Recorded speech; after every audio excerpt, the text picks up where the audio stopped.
Welcome to the Genius Talk podcast. I'm your host Atul Raj from the bestemailmarketer.com, and today we have Sarah Sal with us.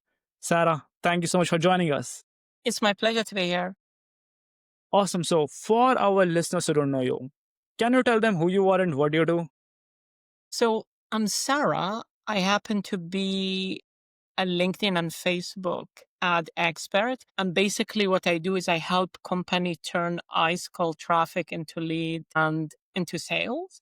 I've been doing both Facebook and LinkedIn ad for almost 14 years. I happen to have clients like Hootsuite, Ad Espresso. I did over 1,000 audits because Hootsuite is one of my clients. And I got known for being a contrarian, right? So when people say should be short and nobody read long ad, I use one example like storytelling to help a company called Strategizer 36x their ROI on their ad by using very long storytelling content rich ads.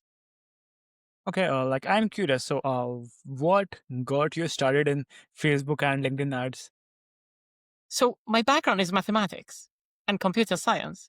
So absolutely nothing to do with ads. But over 15, 16 years ago, everybody was talking about Facebook API and Facebook app are the future, right? And I used to build app by using API, let's say API from hotel reservation system, airline reservation system, etc. And so I was very familiar on how to use API to third-party system. And I'm like, Facebook is going to be the future. I was wrong about Facebook apps, right? So I started learning Facebook app and I used to build app like that would grab your data and based on that, show you a personalized shopping experience. I even won some marathon hackathon, even organized by Facebook.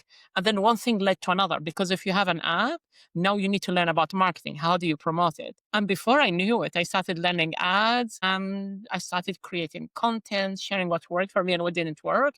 And before I know it, company are contacting me, said, hey, do you do consulting? I'm like, sure, I could take the money. Yeah, I do consulting if you give me the money. That's great. So, who do you help? Like, who are your ideal clients? So anyone who need to interrupt stranger who have a good value proposition that give people value, right? Because here is a mistake people make. Most people think Facebook and LinkedIn is about targeting. Yes, targeting is important. But most importantly, I'm not on LinkedIn. I'm not on Facebook looking for product to buy, right? I'm there to kill time. I'm there to connect with my friends. And you need to be able to capture my attention in 2 seconds and make me desire what you have with a benefit.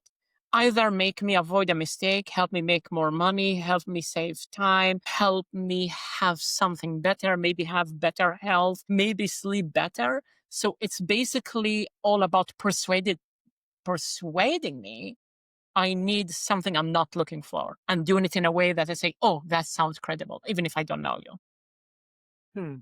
Okay, so the first thing should be the offer should be good that people desire, right? Correct. No, you build the desire. You need to build the desire, right? Okay, so with Facebook ads, to build the desire. Correct. So the difference, you're on Google, right? And you typed something, right? You just raised your hand and said, I could give you what you looked for. This is called demand fulfillment. On Facebook, on LinkedIn, on TikTok, X, on any social media platform, it's not demand fulfillment, it's demand generation. It's basically making somebody who did not want what you offer, who didn't even know you existed 1 minute ago, desire what you have by persuading them that they need it. Okay, you know what? This week I decided to start a direct response company. So, what do you think? I should focus more on creating desire first. Yes, exactly. So I'll give you an Can you give me some example. examples? Yes, I was just going to give an example. We were just thinking at the same time. Mistake most people make on social media, let's say they sell magnesium tablets. They just say, get it for 50%.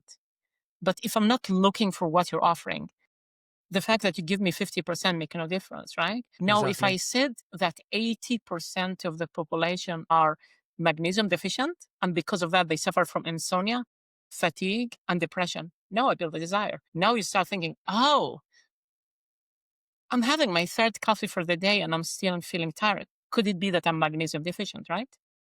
So that's like an example of how do you interrupt while building the desire, while making the case about why you might need that. Okay, that makes sense. Can you walk us through the process of working with you? Yes. So I like to say ads, you never write an ad. People say I'm a good copywriter. I am not. The reason I studied mathematics and computer science is like I'm horrible at grammar, I'm horrible at spelling, especially the French language where it's really difficult. I was always good at mathematics, bad with literature and French. But then I discovered a sheet code, right? That good ad, you never write them, you Yeah. assemble them, right? So Yes. you give me a white paper, I cannot write it. But if I interview people, if I read a book, if I read a PDF, if I watch a webinar, if I interview a client, if I tell Uh-huh. people, I ask them, what is the biggest misconception your customer have? What is Uh-huh. the customer that you made the biggest difference in their life? Suddenly, each time my brain go, wow, aha, that's interesting. Now I'm writing down those parts and then I'm assembling those ads. I'm not writing them. So a good ad is like 90% reading and listening and market research, only 10% running and creating the ad. Okay. So, while targeting, it takes same amount of money to reach specific amount of people. Still, people should focus on getting leads or getting a low ticket offer. You could do both, right? It's a question of testing, Uh-huh. right? Because Uh-huh. often people ask me, Sarah, you've been in this industry for so long. You have clients like Hootsuite and Adespresso. What worked better? Video or static image? Lookalike or broad targeting? Low ticket offer or something for free? And I often Uh-huh. like to say, what make the food taste better? Ketchup or caramel sauce, right? Try adding ketchup on an ice cream and try adding caramel sauce on mashed potato or to curry, right? You cannot generalize and saying in the absolute, if for all industry, for everyone, for all marketing campaign, this work better than the other. I mean, Uh-huh. even if I have like 14 years of experience, at the end of the day, Uh-huh. it's test, test, test, test, test till you find out. Okay, you know what? In my list, many people are struggling to build their list. Okay, and they ask me, how much should at what ad budget should keep before start running ads? So I don't know what to sell them. What do you think? So if you never run ads, right? I Uh-huh, like to uh-huh. see it as like 3 steps. Yeah. Like the step number one is, would you get any conversion, right? Maybe no one wants your product, or maybe no one Uh-huh, wants the product you presented. So the uh-huh. first step, you run ad with a very small budget. It could be even $20 per day, right? Till Okay. you validate that you can get conversion. Once you get Uh-huh. conversion, the second step, are you getting conversion at a profitable price? I mean, if you're selling a product that costs $50 and you're paying $500 to get a customer, and then nobody buy from you, that you're losing money. So the second step, can you do it profitably? The third step, once you validated that you get conversion, you validated that you could do it profitably, is like, how far can you scale it? Okay, okay. So the first step, we will check is there any desire for the product, right? Exactly, exactly, exactly. Okay. So for we will do it for $20 for how many days? As long as you want. It's a question of test, right? It depends on your product, right? If I'm selling an ebook for $1, I don't Mhm. need to spend $1,000 to get data, right? Yeah, yeah, Now, yeah. if I'm selling a service, let's say if I'm a plastic surgeon that I sell surgery for $10,000, spending Mhm. $500 will not give me data. So it depends on what you're promoting. Are you promoting a webinar? Are you doing lead generation? Are you selling a product? And what is the cost of the product? Okay. So for lead generation, we should how should that work? So depend how you define lead generation. Is lead Okay, like building an generation, email list. that's an easy one. That's an easy one because you're offering an ebook, you're Mhm. offering something of low value, you're offering Mhm. a webinar, you're maybe promoting a blog post and telling, do you want to learn more? Get on my email list. But the question, you never want to build your email list only for building your email list. Something Mhm. should happen from that audience after they join Yeah, your yeah. email list. Because one mistake people make, people say, I have 2,000 people on my email list. 10% of them buy, right? Maybe 100% of those on their email list came from organic, came from Google paid, right? People who are looking for a product or service never behave the same way. People who come from paid social behave, right? So now, okay, you're building your email list, but what now? You want Or them like, eventually yeah, sell this to buy something. your Yeah. product or service, right? Yeah. So at the end of the day, it become also about how good you're at email marketing. But the real test is, it's so easy to get people on an email list. But what happened after they join the email list, right? Yeah. We have to make the sale. Exactly. Okay. So like, how do you decide between using image or video or long form ad for a client? Okay. So image versus video, right? It depends on each client, right? There are people who say, am I good on, I mean, you never want to do video for the sake of video. I hear Mhm. people, it's almost like a conspiracy theory. Mark Zuckerberg love video so much, he will give you a discount. No, good video behave better, right?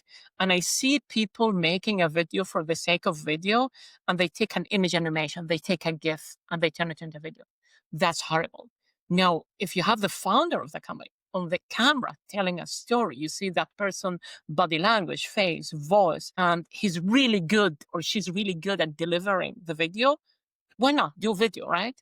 But Yeah. the thing is, like most of my clients, like entrepreneur, sometimes they say, I hate being on camera. I don't want to be the face of the company. And then I use image. Okay. Okay. So you have helped clients go from hundreds to thousands of millions in sales via Facebook ads. So what are the key for scaling campaigns profitably beyond the first big win? Okay. So I give you a story. There is a copywriting course that costs $2,000, right? Mhm.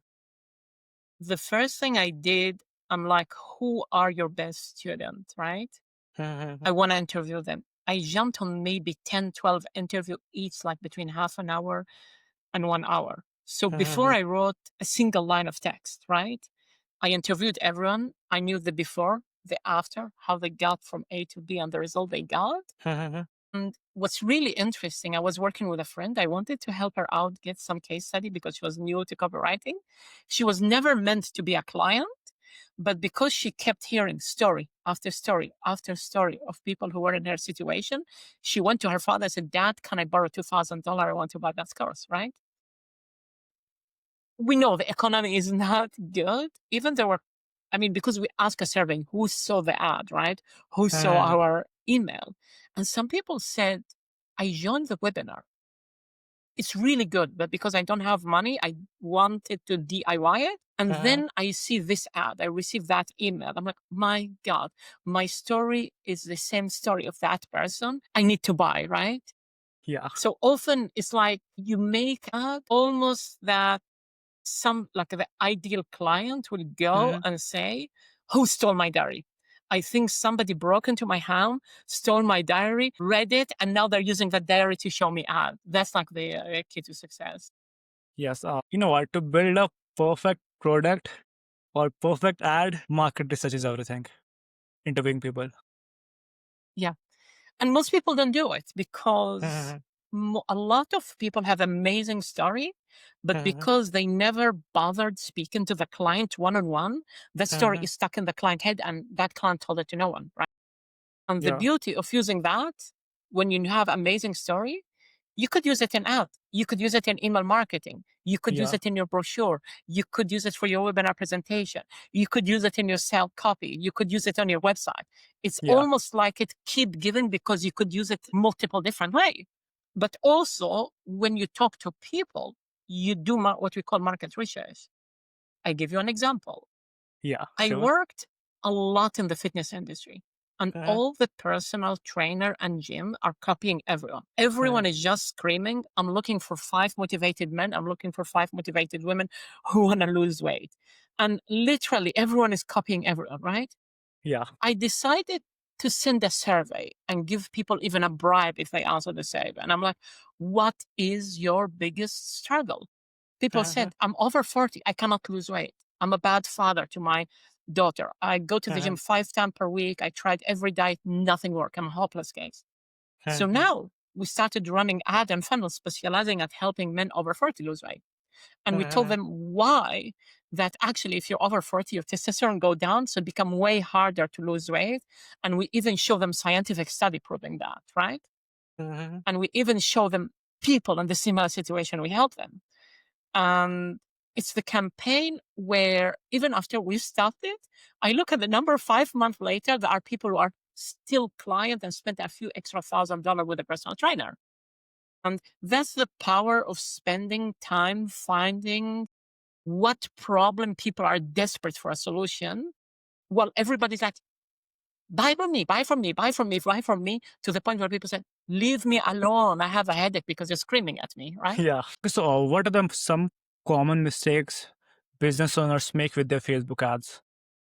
They think it's all about the targeting, right? Even to the point where people think targeting is perfect, is not perfect, right? So I love to. A few years ago, there was a university in the United States where students were protesting, and then the police came with pepper spray and sprayed everybody's face. And then the university was like, my God, that's horrible publicity.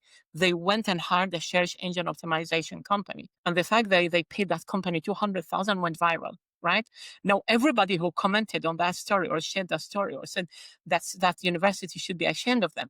Now, Facebook assumed they're interested in search engine optimization, but they're not. They interacted with the topic. So basically, people think the word interested in, right?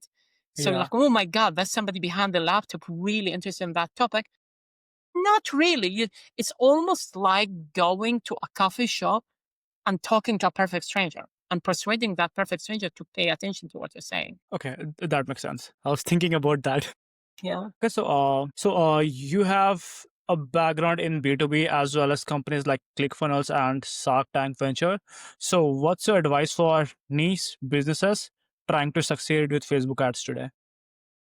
Talk to your customer. Talk to your customer. Talk to your customer. Know what are the thoughts that are inside your head. And I give you another example. I worked for a SaaS company that helped veterinary doctors for years. And for years, we told people how to grow their clinic, right? And one day, we don't know why, after COVID, no matter what I tried, nothing worked. I tried a lots of ad, a lot of new creative. I tried everything and nothing worked.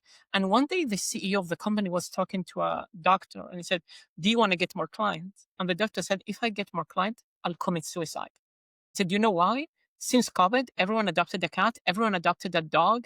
My employee are no longer working because they get unemployment money to stay home, and I'm working till 2 in the morning.